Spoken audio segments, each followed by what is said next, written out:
In this section, we go over Chapter 3, NinjaScript for NinjaTrader 7. This is not an all-inclusive programming guide to programming, but we do go over some basic code so you'll understand it, and it'll give you a basic understanding.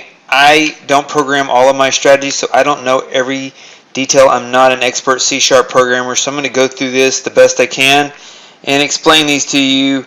And so you can get a basic idea. We're going to mainly focus on the entry rules, but I'm going to go over some of the other code that you have in a strategy in NinjaTrader 7 NinjaScript before you actually get to the entry code.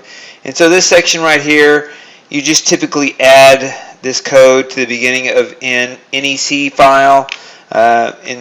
In C++ or C, it's usually called include, and then an H file. But in C# you have these using statements. These are libraries that pull in extra programming functions.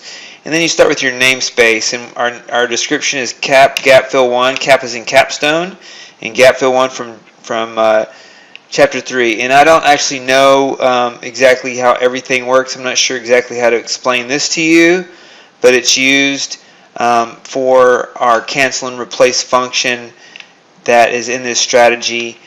And I will explain more about that later. There's also an FAQ.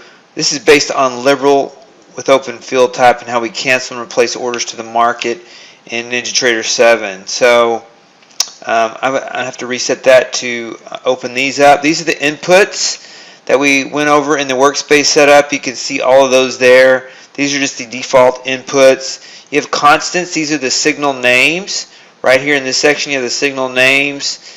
And you see all of those. You can change whatever is in the quote to what you want. You could also change the default inputs. There's a lot of additional exit strategies in this code that you can look at and learn from that I've added. And you can play with those defaults as well, or change them in the inputs, or run them in the optimization. These variables, functions, there's some of the functions that are using these variables. And so those are just some of the variables within the code. You can look at each one and see how it's used. This is a function that we have, datetime to EST.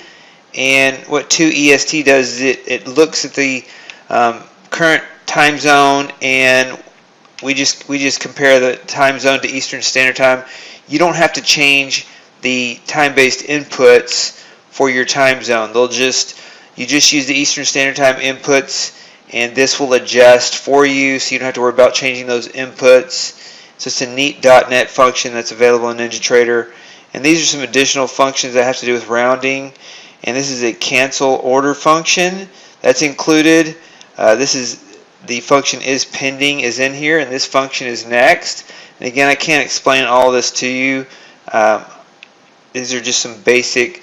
We're just basically going through some basic code sets here to point you in the right direction and get you started. This is a start, replace profit target to market. And so we replace our profit target to market. The entry is a market.